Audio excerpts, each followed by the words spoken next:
সুপ্রভাত জানিয়ে শুরু করছি আর একটা দিন। অর্ণিপ্রিয়া এখন স্কুল যাওয়ার সময় হয়ে গেছে। আশা করি আপনারা খুব ভালো আছেন। রাস্তার সামনে পর্যন্ত অর্ণিপ্রিয়াকে ছেড়ে দিয়ে আসতে হয়। প্রত্যেক দিন দাঁড়িয়ে থাকে বল ভ্যানটা, প্রত্যেক দিন দাঁড়িয়ে থাকে না। টাটা। বাচ্চাবেলায় ঠাকুমাদের কাছে তো বেগুন পাড়তে গেলেও নাকি মই নিয়ে যেতে হবে। এখন আমি ঢ্যাঁড়স পাড়বো, হয়তো বা আমাকে মই নিয়ে লাগাতে হবে। বেশ কয়েক বছর ধরেই আমরা এখানে ঢ্যাঁড়স গাছ বসাই। এরকম এত বড় ঢ্যাঁড়স গাছ বন্ধুরা আপনারা কোথাও দেখেছেন? যদি দেখে থাকেন অবশ্যই জানাবেন। ছোটোখাটো বাধা বিপত্তি তো সবসময় থেকেই থাকে। যেমন ভিডিও আপলোড করতে দিয়েছি, সে ভিডিও প্রায় হয়ে গেল 2-2.5 ঘন্টার ওপর, এখনও পর্যন্ত ভিডিও আপলোড হচ্ছে। সেই জন্য চলে এসেছি বাড়ি থেকে বেরিয়ে রাস্তার কাছাকাছি। এখানে একটু ভালো নেটওয়ার্ক থাকে। অর্ণিপ্রিয়ার স্কুল থেকে আসার সময় হয়ে গেছে, ওকেও আনতে চলে আসছি। এই গাড়িতেই অর্ণিপ্রিয়া আসছে। স্কুল থেকে আসার সময় যা কিছু দেখে সব গল্প করে বলতে শুরু করে। ম্যাডাম শুধু নিজের কাজ নিয়েই ব্যস্ত থাকে, সারাদিন কিছু না কিছু কাজ নিয়ে পড়েই আছে। শুধু বললাম বলে তাকিয়ে দেখলেন। আমি যে আমার কিছু বলবো প্রয়োজনীয় কথা, সেটা নিয়ে কোনো কথাই নেই। দেখো মেয়ের সাথে কথা বলছি, আমি যেন কোথা থেকে উড়ে এসেছি। গ্রামের বাড়ির এই একটাই সুবিধা, চালনপত্র টুকটাক হয়েই থাকে, তো ভাতটা আমাদের কাঠের উনানে হয়ে যায়। এই বিষয়ে মাকে আমি বছরের কয়েকটা দিনই হেল্প করতে পারি। আর আমাদের বাড়িতে কলা গাছেতে একটা সুন্দর কলার কাঁদি রয়েছে। এখানে একটা করলা গাছ আছে, কিন্তু গাছটায় আর করলা হয় না। আজকে আমাদের ঝিঙে আলুর তরকারি হবে ভাতের সাথে। সেই ম্যাডাম কন্টিনিউ ব্যস্ত, কোনো সময় ফাঁকা থাকে না, সব সময় ব্যস্ত। এটা আমাদের পাড়ার দুর্গা মণ্ডপ তৈরি হচ্ছে। গ্রামের জমিগুলো পুরো সবুজ হয়ে আছে কচি ধান গাছেতে। তোমাকে একা ছেড়ে কোনো ভরসা নেই, বিশ্বাসও নেই, কোথায় কাটবে এইটা কাটো। আমাকে যা কাজ বলা হয় তাই ভুল করি, মানে যেখানে কাটতে পড়ে তার উল্টো দিকে আমি কেটে দিই।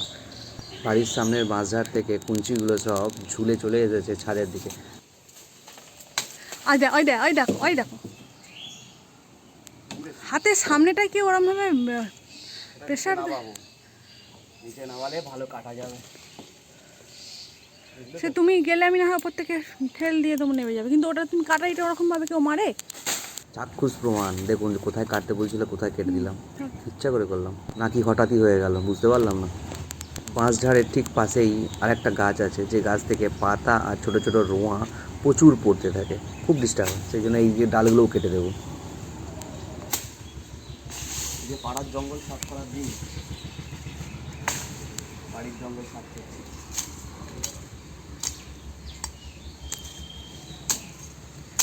এদিকে বলছে গাছ বাঁচাও, গাছ লাগাও, আর আমরা গাছ কাটছি।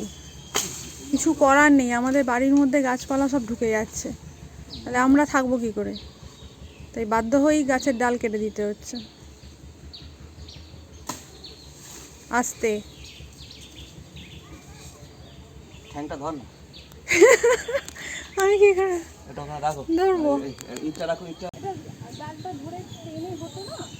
না, আমার ঠ্যাংটা ধরো, ঠ্যাংটা চেপে ধরো, চেপে।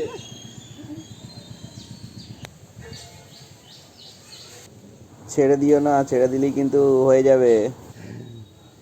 আর কিছু নেই।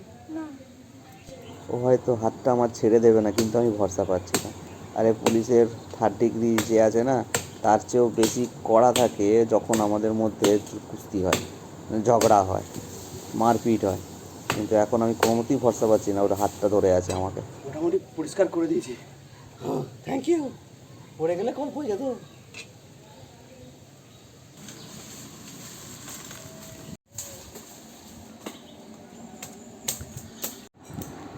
সমস্যা বলে সমস্যা, এখন আমি ওষুধ বানাতে বসেছি, যেটা আমাদের নয়, যেটা আমার গিন্নির ব্যবহারে লাগে। জটিল সমস্যার মধ্যে পড়ে গেছি। সেই আগেকার দিনের যে ওষুধ বানাবার পদ্ধতি, সেইভাবেই কিছু পদ্ধতি অ্যাপ্লাই করা হচ্ছে। আর ওষুধ তৈরি আপাতত, এবার এটাকে লাগাতে হবে।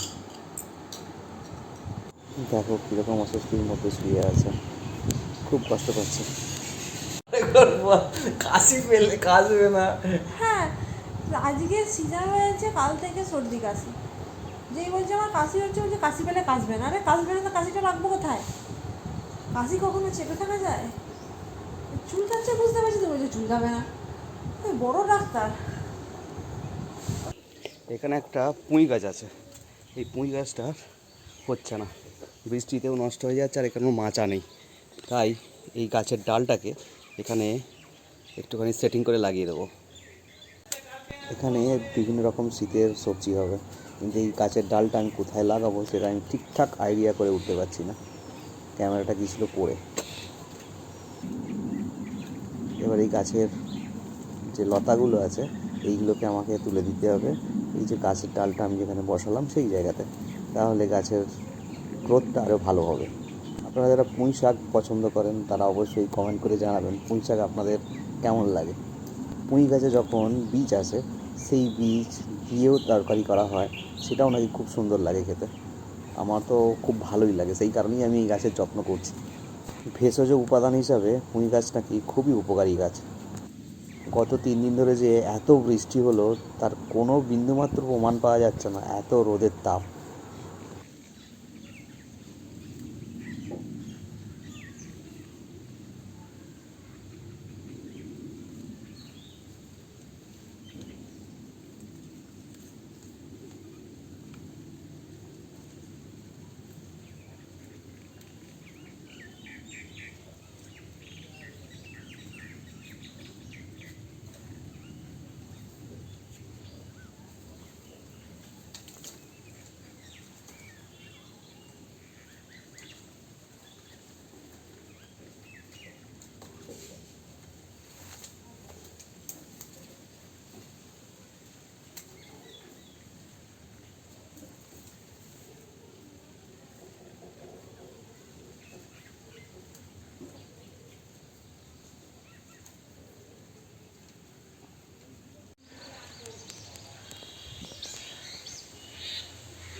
তোমরা দুজনের 3-4 বোনের যখন খেলা টান হয়ে যাবে তখন আমি একটা 4 বোনের জন্য একটু জিনিস আনবো।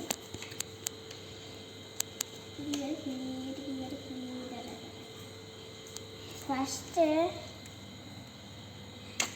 হাতটা তো এরকম করা যায়।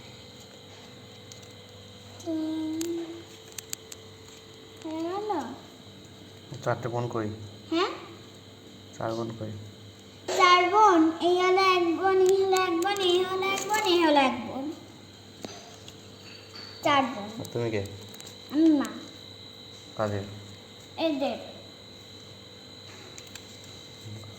এদের সঙ্গী হলো আমি। অঙ্ক শেখাস, শিখাই। ইংরেজি শেখাস, হ্যাঁ শিখাই। বাংলা পড়াস, হ্যাঁ, শেখাই। কবিতা মুখস্থ করাস? হ্যাঁ, করে মুখস্থ? হ্যাঁ করে।